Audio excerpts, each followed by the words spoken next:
Hello guys, welcome to Kausal IAS and to the program News Deconstructed, where we discuss an important news of the day which has relevance in all the three stages of the exam.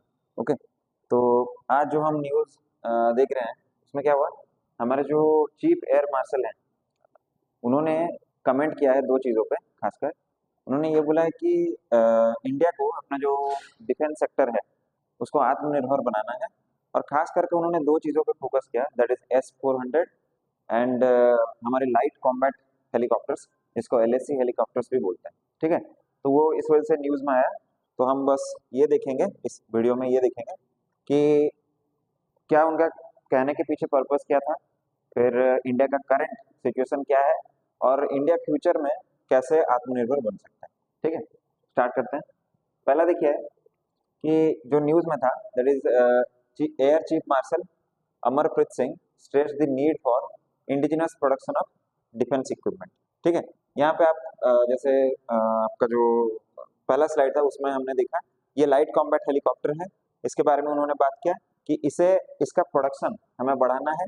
And उन्होंने बोला कि रसिया के साथ हमारा जो deal है S-400 रसिया को हमें डिलीवर करना था, वो नेक्स्ट ईयर तक हमें और दो रसिया डिलीवर करेगा, ये प्रॉमिस उन्होंने की। ठीक है, और साथ ही उन्होंने ये स्ट्रेस डाला कि जो चाइनीज एग्रेशन है वो धीरे धीरे साउथ चाइना सी और फिर जो इंडिया का नॉर्दर्न और नॉर्थ ईस्टर्न बॉर्डर है उस पर ज्यादा बढ़ रहा है। तो उसको काउंटर करने के लिए हमें क्या करना पड़ेगा, इंडिजिनसली बिल्ड टेक्नोलॉजीज को और डेवलप करना पड़ेगा और खुद को इंडिपेंडेंट बनाना पड़ेगा। ठीक है, ये बात न्यूज में था। आगे हम देखते हैं कि आत्मनिर्भर डिफेंस सेक्टर अगर हो गया, मान लेते हैं, क्या समझते हैं हम आत्मनिर्भर से?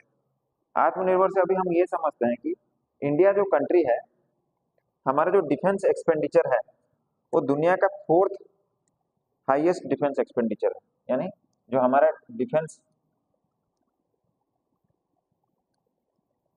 एक्सपेंडिचर है वो हमारा fourth highest in the world है, इतना।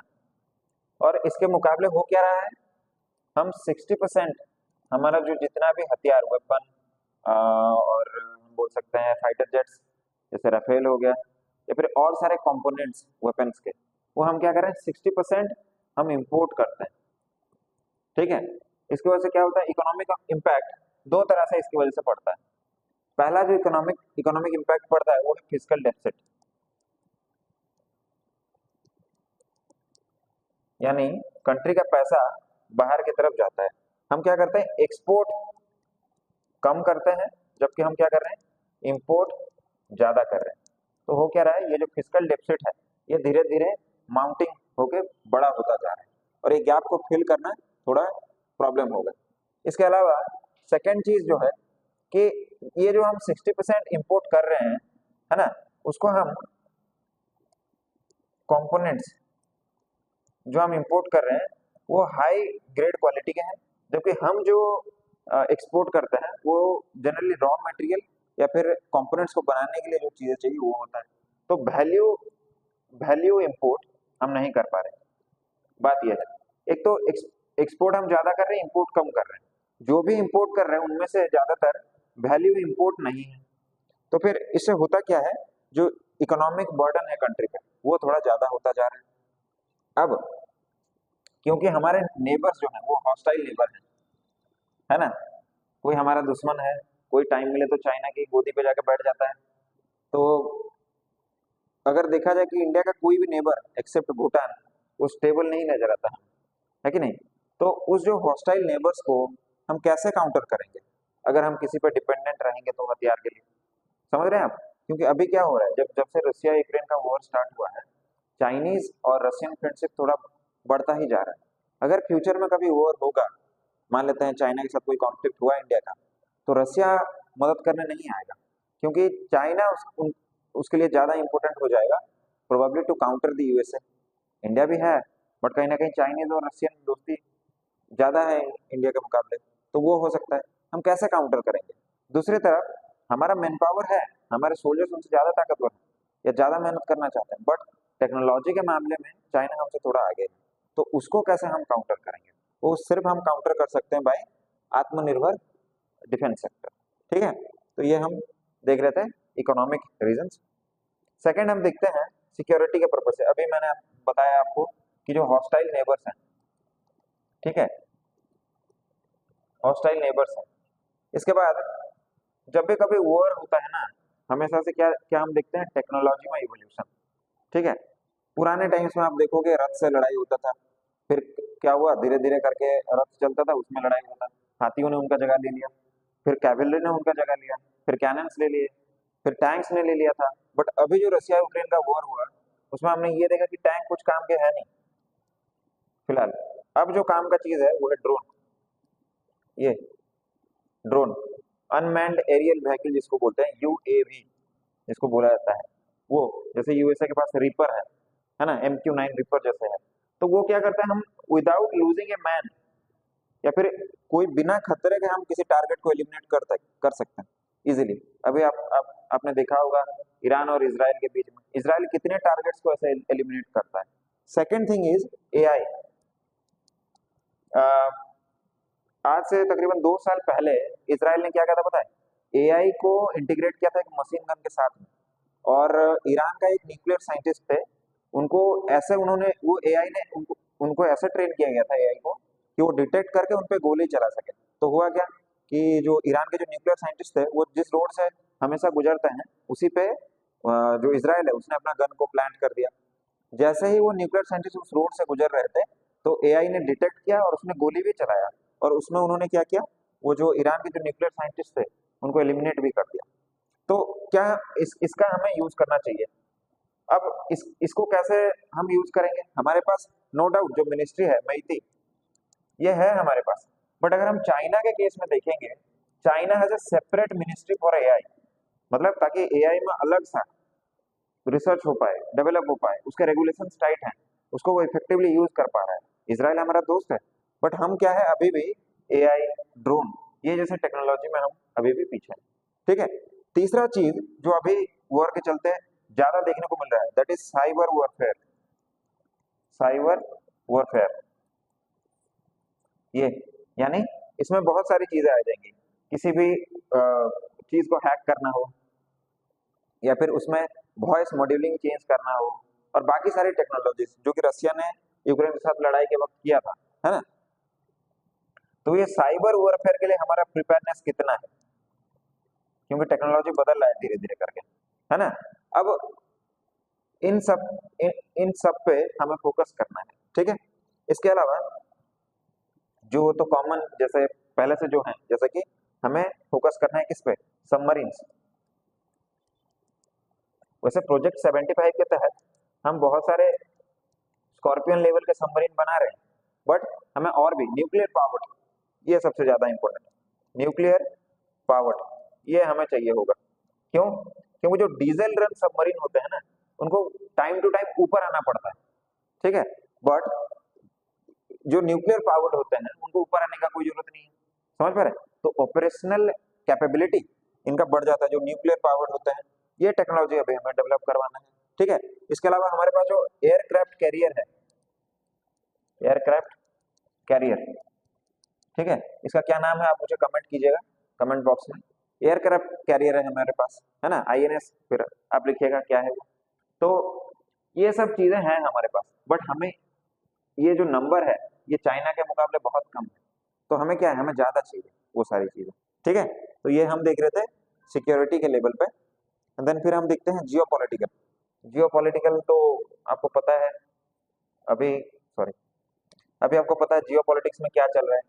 पहली बात तो परसिस्टेंट वॉर जो है वो चल रहा है रसिया वर्सेस यूक्रेन, ठीक है। फिर हमने अभी रिसेंटली न्यूज में ये देखा कि जो मिडिल ईस्ट है या फिर वेस्ट एशिया है, यहाँ पे अभी चल रहा है ईरान वर्सेस इसराइल। अब ये दोनों ही केस में इंडिया के पास एक यूनिक सिचुएशन क्या है, इंडिया इन दोनों का ही दोस्त है, ठीक है। अब इन केस में अभी हम क्या कर रहे हैं, हम रशिया के ऊपर डिपेंडेंट हैं, मेजोरिटी ऑफ हमारे जो डिफेंस है उसके चलते। उस तरफ इसराइल के साथ भी हमारा डिफेंस कोऑपरेशन है, आयरन बीम जैसी टेक्नोलॉजी हम मंगाते हैं। तीसरी तरफ हम देखें तो यूक्रेन एजुकेशन का हब था, एंड इससे हम फूड वगैरह इंपोर्ट करते हैं, है ना, ऑयल खासकर। ईरान पे हमने क्या किया है, ईरान पे हमने चाबहार पोर्ट, इसको हमने अभी सिक्योर किया है। थर्ड थिंग अभी जो हमें देखने को मिल रहा है, जो चैगोस आइलैंड हो गए,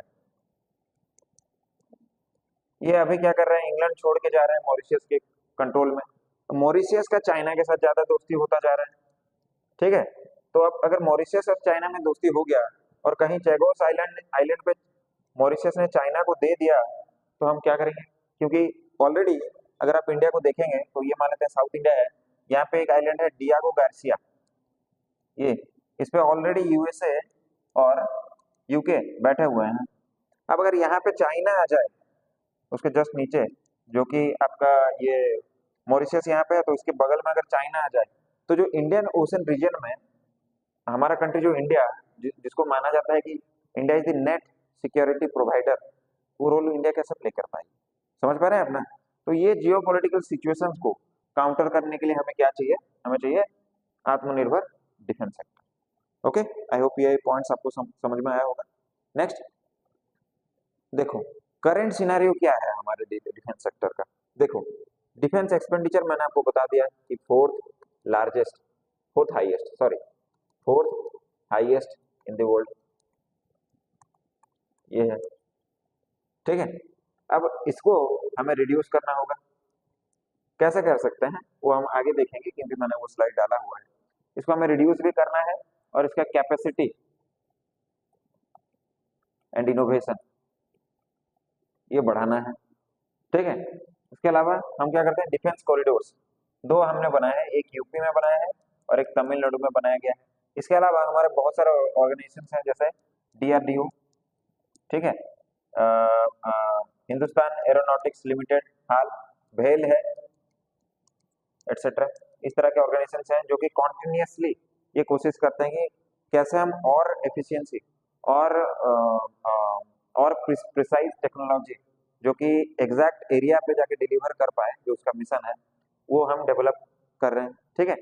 नेक्स्ट एक्सपोर्ट पोटेंशियल।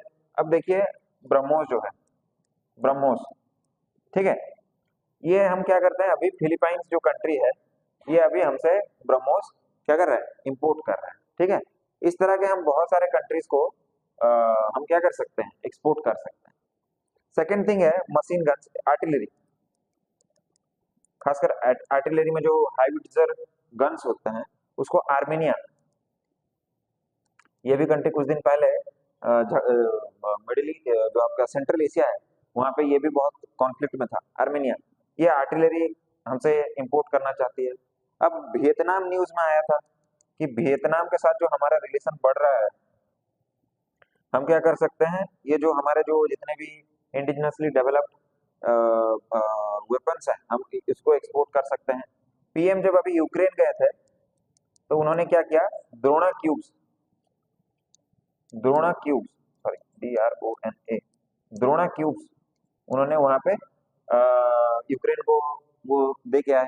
तो ये कैपेसिटी है हमारा, हम कर सकते हैं, है ना। प्रॉब्लम कहाँ पे है, प्रॉब्लम है इनोवेशन एंड ब्रेन रिटेन, ये सब चीजें यहाँ पे प्रॉब्लम है। फिर है सेक्टर्स ऑफ प्रोडक्शन। देखिए, सेक्टर्स ऑफ प्रोडक्शन का मतलब ये हुआ कि इंडिया में ना जितना भी डिफेंस रिलेटेड चीजें बनती हैं, डिफेंस मशीन्स हो या फिर गुड्स हो, बॉम्ब्स हो, गन्स हो, इनमें ना 3/4 जो है वो गवर्नमेंट प्रोड्यूस करता है, मतलब गवर्नमेंट कंपनीज इसको बनाते हैं। इससे तो एक चीज हमें क्लियर है, क्या है कि only 1/4 is produce by private players, है कि नहीं, only 1/4 is produce by private players. अब ये हम, इसका मतलब हमें सीधा सीधा पता ये लग रहा है कि पार्टिसिपेशन जो प्राइवेट प्लेयर्स का है वो कहीं ना कहीं कम। हमें क्या करना पड़ेगा, हमें ये पार्टिसिपेशन को कोशिश करके बढ़ाना पड़ेगा, ताकि और ज्यादा प्राइवेट प्लेयर्स आए, और ज्यादा हम इनोवेशन पे ध्यान दे पाए, और अच्छी अच्छी चीजें हम इंडिया में प्रोड्यूस कर पाए, ठीक है। देखिए हम क्यों बात कर रहे हैं, पहली बात तो हम इंडिया में अच्छा प्रोड्यूस करना चाहते हैं। देखिए मान लीजिए एक्स करके हम एक चीज बनाना चाहते हैं, इसमें जो प्रोसीजर लगता है ना, स्टार्टिंग फ्रॉम 0 टू मान लेते हैं 100, ये जो प्रोसीजर हम बनाते हैं ना, इसमें जो हम brain capacity, research and development और जो प्रोसीजर हम फॉलो करते हैं ये क्या करता है, एक कॉर्नर स्टोन की तरह काम करता है जब हम कोई दूसरा टेक्नोलॉजी जो कि वाई मान लेते हैं उसको डेवलप करने के लिए। तो यहाँ पे क्या होता है, हम सिर्फ वेपन नहीं बना रहे हैं, हम फ्यूचर के लिए कॉर्नर स्टोन्स भी रख रहे हैं ताकि क्या हो, वो जो डिजाइन है वो और बेहतर हो सके और एक्सपोर्ट हम कर सकें। ठीक है, तो ये बातें यहाँ पे हो रही थी। ठीक है, आगे चलते हैं और क्या है देखिए, गवर्नमेंट स्टेप। अच्छा, गवर्नमेंट ने इसको रिकॉग्नाइज करके गवर्नमेंट ने अब तक क्या क्या स्टेप लिया है। पहला चीज देखिए, इंसेंटिवाइजिंग प्राइवेट प्लेयर्स। क्या इंसेंटिव है, याद रखिएगा ये मॉनिटरी इंसेंटिव नहीं है, ये है टेक्नोलॉजी टेक्नोलॉजी शेयरिंग। ठीक है, सेकंड जो इंसेंटिव उनको मिलता है वो है हैंड होल्डिंग।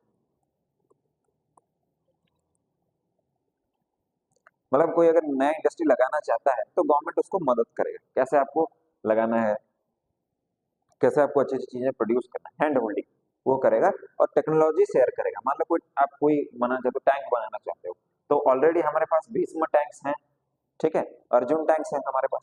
तो हम कैसे क्या कर सकते हैं कि कोई दूसरा अगर टैंक बनाना चाह रहा है तो हम क्या करेंगे, ये मॉडल है हमारे, आप लीजिए इसको स्टडी कीजिए एंड देन आप अपना वर्जन बनाइए।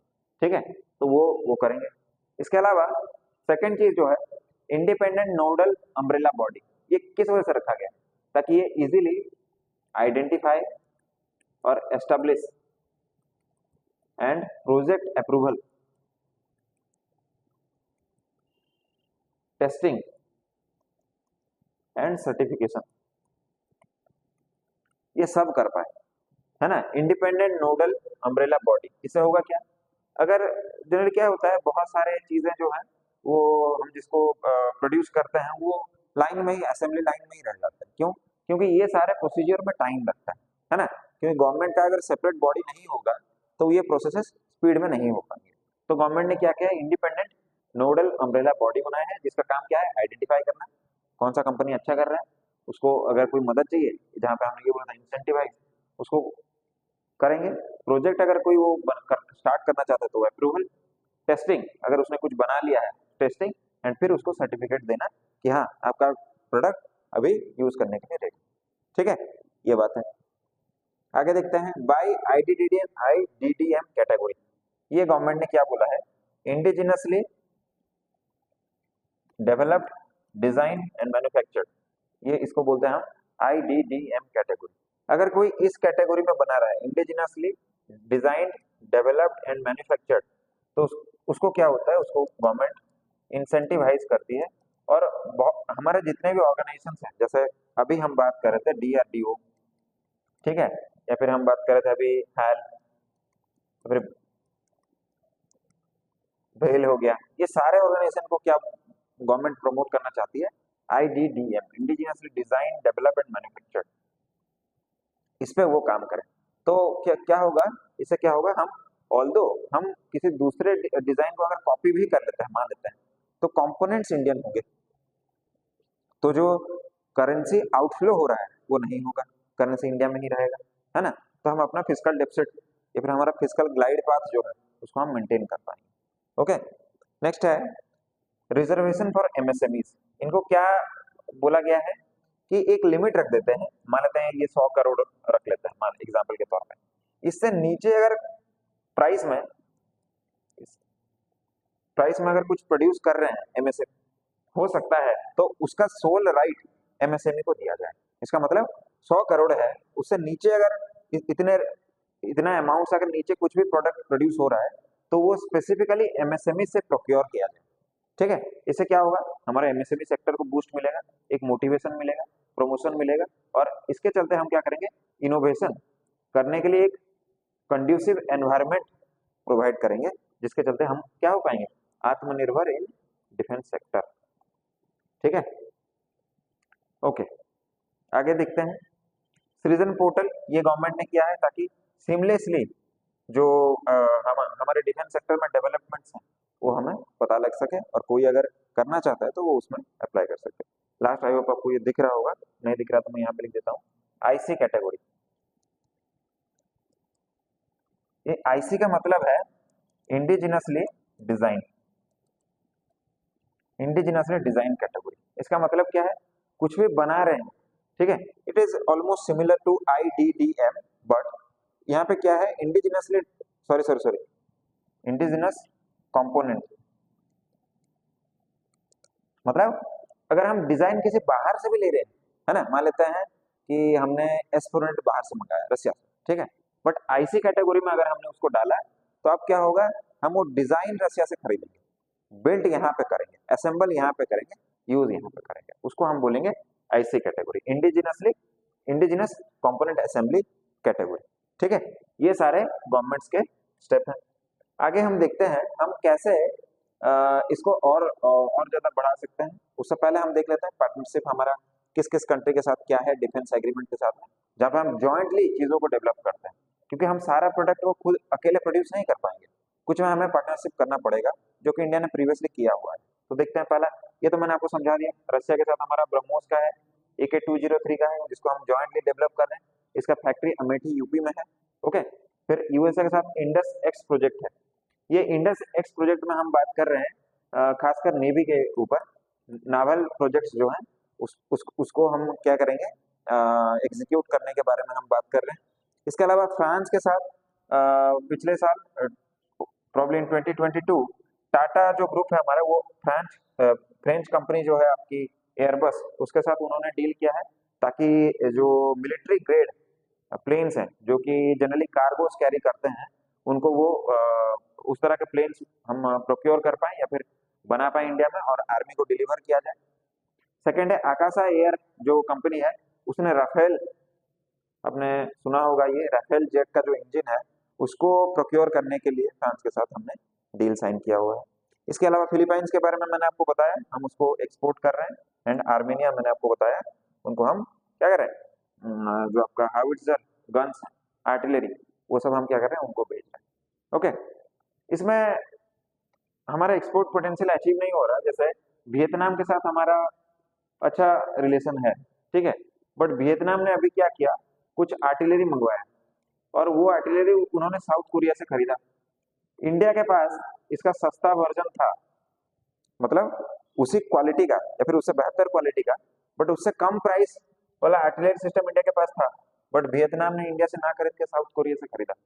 तो ये दिखाता है कि हमारे पास टेक्नोलॉजी होते हुए भी हम प्रॉब्ली उसका मार्केटिंग, जिसको हम नॉर्मल लैंग्वेज में बोलते हैं, या फिर डील जो करना होता है, हम कहीं ना कहीं उसमें फेल हो रहे हैं, जो कि हमारे एक्सपोर्ट पोटेंशियल को रिड्यूस कर रहा है। तो हमें क्या करना चाहिए, ये जो कंट्रीज हैं, जो खासकर एशियन कंट्रीज जो हैं, वो अगर किसी और जगह से इसको प्रोक्योर कर रहे हैं, तो हमें कोशिश करना चाहिए कैसे वो डील इंडिया सिक्योर कर पाए, ठीक है, ओके। तो ये सब हम बात कर रहे थे पार्टनरशिप के बारे में। नेक्स्ट हम देखते हैं वे फॉरवर्ड।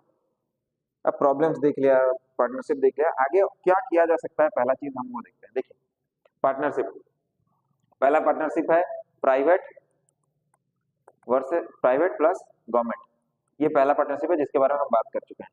सेकंड कैटेगरी का जो पार्टनरशिप होगा वो होना चाहिए बिटवीन एकेडेमिया एंड इंडस्ट्री,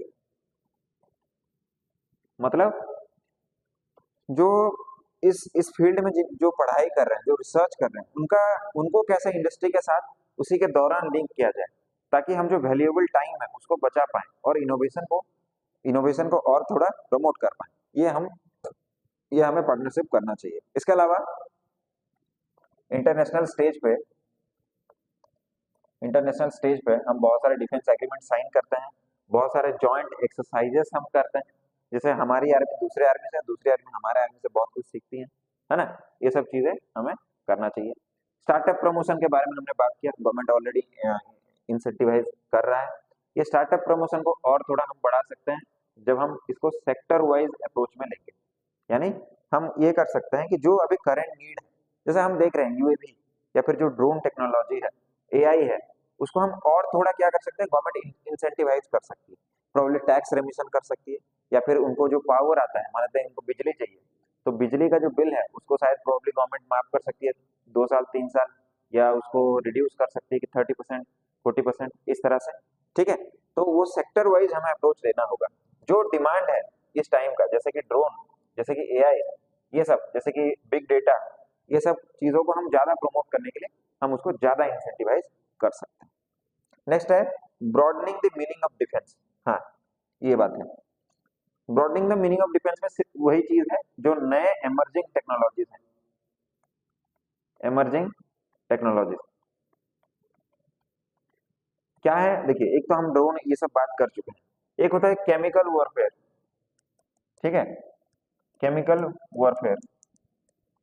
फिर केमिकल वॉरफेयर के बाद होता है जैसे स्कॉच अर्थ पॉलिसी। ये सब चीज से क्या होता है ना, जो जिस जिस रीजन पे ये फाइट लड़ा जा रहा है उसको ज्यादा लॉस होता है। ऑल्दो केमिकल वॉरफेयर पे बायोलॉजिकल वेपन ये डेवलप करवाने पे बैन लगा हुआ है, बट चाइना जैसे कंट्री ये डेवलप करते रहते हैं, ठीक है। तो हमारे पास इसको काउंटर करने के लिए क्या चीजें हैं, ठीक है। इसके अलावा डिफेंस में और भी बहुत सारी चीजें आती हैं, जैसे इंफ्रास्ट्रक्चर। क्या हमारे पास स्टेट ऑफ आर्ट इंफ्रास्ट्रक्चर है या नहीं। अभी हमने देखा कैसे इजराइल ने टनल के नीचे जो वो हिजबुल्ला का लीडर था उसको वो बम गिरा के उनको मार डाला। तो अब इस तरह का जो इंफ्रास्ट्रक्चर हम डेवलप कर सकते हैं कि नहीं, ठीक है। इंफ्रास्ट्रक्चर एक हो गया, और उस इंफ्रास्ट्रक्चर में रोड आ जाएगा, ब्रिजेस आ जाएंगे, जैसे हमारे बीआरओ ऑर्गेनाइजेशन है, बॉर्डर एंड रोड ऑर्गेनाइजेशन, जो कि बॉर्डरिंग एरियाज में क्या करता है, रोड वगैरह और बाकी इंफ्रास्ट्रक्चर डेवलप करता है। वो बहुत बहुत तो नहीं बोला जाएगा, बट वो कहीं ना कहीं स्लो काम करती है, probably because of man power और because of late project execution. तो वो सब चीज पे हमें ध्यान देना है, ठीक है। ओके, इसके अलावा जैसे बॉर्डरिंग विलेजेस हैं, वहाँ पे हम क्या कर सकते हैं, ये जो डिफेंस ट्रेनिंग है या फिर वहाँ पे जो कुछ जो डिफेंस सेक्टर को ज्वाइन करना चाहते हैं उनको हम क्या कर सकते हैं, स्पाई की तरह यूज कर सकते हैं। It is also part of defence. जो स्पाई सिस्टम है इसके बारे में ज्यादा बात नहीं होता, समझ रहे हैं ना आप। तो स्पाई सिस्टम को कैसे अच्छे से डेवलप किया जा सके ताकि रियल टाइम इंफॉर्मेशन हमें मिल सके, ठीक है, उस पर हमें ध्यान देना चाहिए। और लास्ट चीज ये है कि इंडिया जैसे कंट्रीज का ज्यादातर ध्यान क्या है, मिलिटेंसी को रोकने में उस पर जा रहा है। तो हमें क्या करना चाहिए, मिलिटेंसी को देखते हुए हमें ब्रॉडर नेशनल सिक्योरिटी को भी ध्यान में रखना चाहिए, ठीक है। और लास्ट है एक्सपोर्ट पोटेंशियल। अगर हम अपना एक्सपोर्ट पोटेंशियल रियलाइज करते हैं बाय प्रोड्यूसिंग इंडिजिनसली, देन क्या होगा, हमें आत्मनिर्भर हमारे कंट्री में आत्मनिर्भर डिफेंस इंडस्ट्री होने से कोई नहीं रोक सकता, ठीक है। तो आई होप आपको ये जो हमारा जो आज का टॉपिक था कि आत्मनिर्भरता इन इन डिफेंस सेक्टर, उसके बारे में आपको समझ आया होगा। अगर आपको वीडियो अच्छा लगा है तो वीडियो को लाइक कीजिए और अपने दोस्तों के साथ शेयर कीजिए। Thank you.